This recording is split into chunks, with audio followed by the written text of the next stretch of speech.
Dolphins fans, I am Will Scott. Welcome into Dolphins Today. On today's show, we're going to be talking about some winners and losers from Dolphins training camp this week. We saw 3 practices go down. I'm going to be breaking down who looked good and who didn't look so good. Who looked good is Trent Sherfield, man. And Trent Sherfield is a near lock to make this football team at this point. In my initial roster projection video a couple months ago, I did not have him making this football team. Now, I have him as the 4th wide receiver. That is the big jump that Sherfield has made. Now, Tuesday's practice, he was wearing the orange practice player of the day jersey, and then he goes out Tuesday's practice and has maybe the best practice that he's had as a Dolphin. He looked fantastic. Here's what Barry Jackson said. He's very likely going to be on this team. Not only was he wearing the orange practice jersey for his good work in a practice last week, but he followed that up with 4 touchdowns in red zone drills Tuesday. On the first set of red zone drills, he caught TDs from Tua Tagovailoa, Teddy Bridgewater, and Skylar Thompson. A half hour later, he hauled in another touchdown from Bridgewater in red zone drills. And then he caught a 15-yard pass from Tua Tagovailoa in full 11-on-11 work. Sherfield also caught 1 pass for 33 yards in the preseason opener.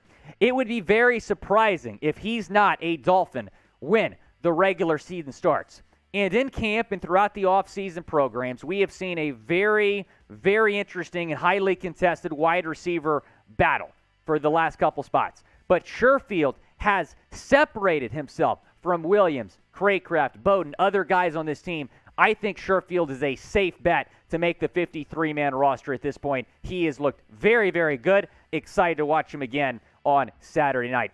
Now, will Trent Sherfield make the team? Type M for make, or if you think he gets cut and disagree with me, type C for cut down in the comments section. Go down, predict it. Is Sherf going to make this football team? Let's talk about Austin Jackson, because Austin Jackson is a winner. You're seeing it on your screen. If you can believe it, Austin Jackson has shown that much improvement this offseason. He is slated to be the starting right tackle on this football team, protecting Tua Tagovailoa's blind side. And we did see him on Saturday, just 11 snaps. So granted, it is a limited sample size, but he looked good. Allowed 0 pressures. He's looked better in training camp. He's had a really solid week of practice this week. Omar Kelly last week said this, who was working for the Sun-Sentinel. That was his last game covering the Dolphins last week. But he said this, Austin Jackson looked like trash last year this time. He looks respectable now, actually looks like an NFL starter. That coming from Omar Kelly. And look, with that, I think you have to credit the coaching staff. Mike McDaniel has come in and assembled a very, very impressive coaching staff, including Matt Applebaum, the new offensive line coach, who year after year put together some of the best offensive lines in the ACC at Boston College. He's in his first year as the Dolphins offensive line coach, and he's done a great job with Jackson. The next thing on his plate is making Connor Williams a capable center or making Eichenberg a capable left guard. But Jackson, I feel a lot better about him at right tackle than I did previously. I want to see him go out and produce in the regular season, because that's a big job protecting Tua's blind side. Now, before we get into my next winner, go down, subscribe, because we are so close to 27,000 subscribers. Go down, hit that big red sub button, help us get to 27,000 subscribers by kickoff on Saturday. I think it's possible. Go down, subscribe. Let's talk about Durham Smythe, the second tight end on this team behind Mike Gesicki. And much like Trent Sherfield, he was wearing the orange practice player of the day jersey this week. He wore it at yesterday's practice. So Smythe has had a good week of practice. Didn't really see him in that preseason game on Saturday. Maybe he'll play a little bit more this Saturday. But here's what he did last season as a Dolphin. 34 receptions, 357 yards, no touchdowns, 10.5 in terms of average per reception. So Smythe, I think, is in for a bigger and better year this year. I'm excited to see what he's going to do with new OC Frank Smith and, of course, new head coach Mike McDaniel. But Smythe is a very, very solid tight end, too, on this football team. Jevon Holland, man, he might be the biggest winner from training camp this week. He's had probably the best practice week of any Dolphin has this entire offseason. He has looked that good. He had 2 interceptions in yesterday's practice, including a pick six, and then had another interception today. 3 interceptions and a pick six in the last 2 practices for Jevon Holland. No surprise that he was wearing the orange practice player of the day jersey today. Barry Jackson said this about yesterday's practice. The Dolphins' ball-hawking safety intercepted Tagovailoa twice. The 4th and 5th picks thrown by Tagovailoa in the last 2 practices. Holland also made an incredible play, knocking away a deep pass from Tagovailoa to Tyreek Hill. On the first interception, Holland jumped in front of a receiver to intercept a Tua pass and returned it 50-plus yards for a touchdown. On the second, Holland made another nice play on the ball to snag the pick in red zone drills.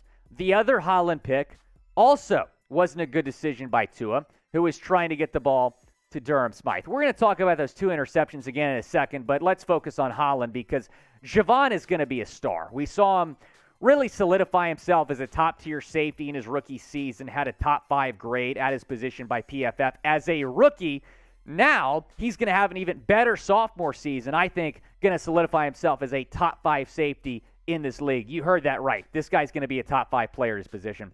Will Jevon Holland be a Pro Bowler this year?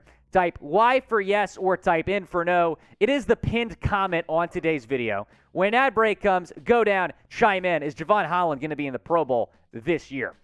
Let's talk about Lynn Bowden Jr. because Lynn Bowden had a very, very solid game on Saturday. Had that long reception for a touchdown from Skylar Thompson, tied for the team lead in receptions against the Buccaneers.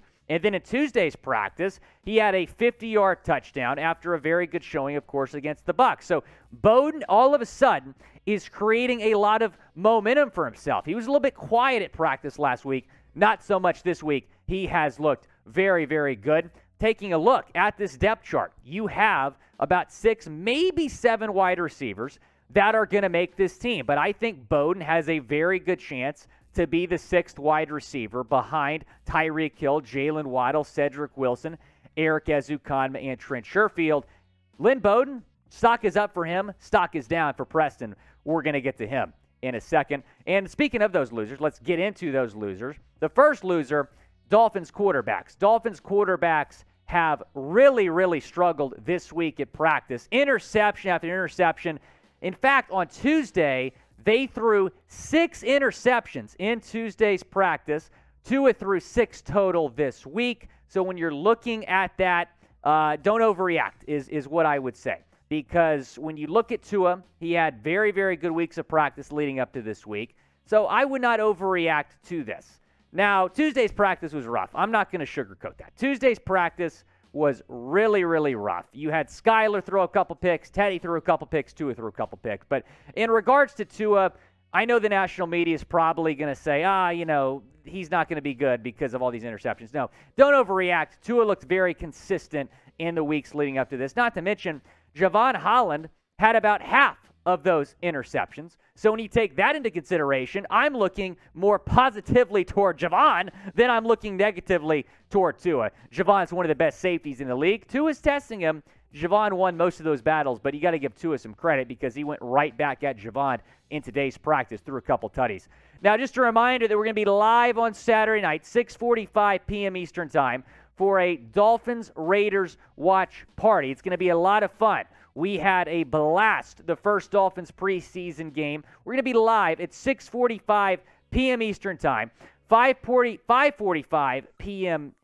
Central Time, I should say, on Saturday night. Dolphins, Raiders. We're going to go right at Mitchell Renz, man. We're going to try to pull off, in terms of Super Chats, a David against Goliath upset. If we take down the Raiders report, that's going to be talked about forever here at the Chat Sports office. So I'm going to take some 5 smooth stones, boom, fire them in Mitchell Renz's direction. We're coming for you, Mitch. Join us live Saturday night. You don't want to miss it, 6:45 p.m. Eastern Time. Let's talk about Preston Williams, man. He is still on this team.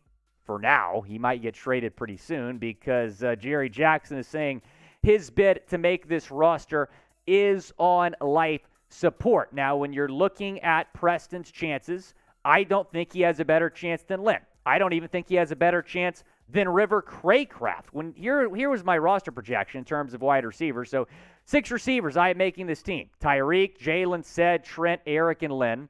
And then I have River Craycraft getting cut barely. I like Craycraft. Hopefully they can find a way to keep him. Mohamed Sanu and Preston get cut. Braylon Sanders, they'll probably figure out a way to get him on the practice squad. But a trade might happen soon with Preston, because when you look at teams like the Chicago Bears, they're desperately in need for wide receiver help.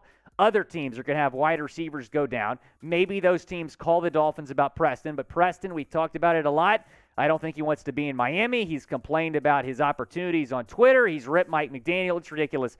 Get him out of here. Trade him, because you're going to cut him anyway. You have to get something in return. Trade Preston Williams. Now let's talk about Connor Williams, because he's a loser as well. He had a brutal week of practice. It feels like it can't get any worse with Connor, but it does as he makes the transition from left guard to center. And when you're reading about what's going on at practice the last few days, it's not pretty. In fact, I've received several tweet notifications like, oh, Connor Williams, bad snap. Put my phone down for 2 seconds. Connor Williams, bad snap. Put my phone down again. Connor Williams, bad snap. It happens over and over again each and every single day at practice. Here's what Barry Jackson said about Tuesday's practice. Connor Williams, continuing his transition from left guard to center, had a few more high snaps that Tua snatched near or above his head. Here's what happened the next day. Center Connor Williams had a couple of high snaps early in practice. Wait for it. Later, there was a bobbled exchange between Tagovailoa and Williams. Gee, I wonder whose fault that was. I have no words. I'm not going to rant any further. I'm not going to scream. I'm not going to yell. I'm trying to be calm. I'm trying to be very calm. But when you look at the Dolphins center situation, it is a mess. It is a big mess. It is a problem. Chris Grier, for once in your life, you have to take this position seriously.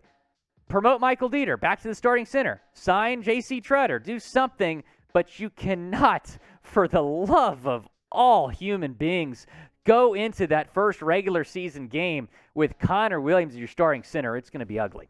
Now, let's talk about Saturday for a second. Is he going to play on Saturday? Is Connor Williams actually going to play? Type P for player, type W for won't.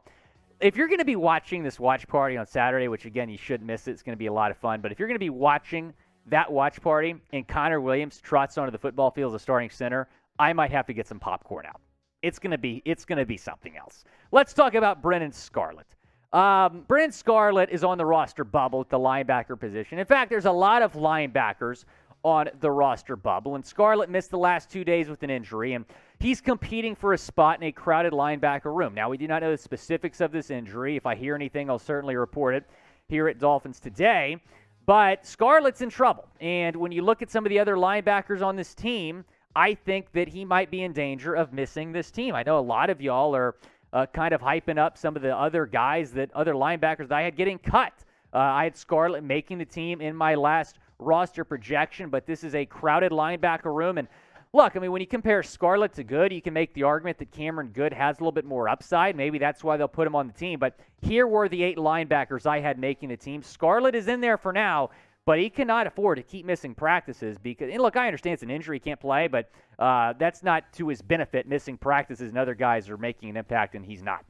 Now, in terms of odd men out, here's what I have. Sam Aguavin, I have him missing the team. Calvin Munson, Darius Hodge, DeAndre Johnson, Cameron Good.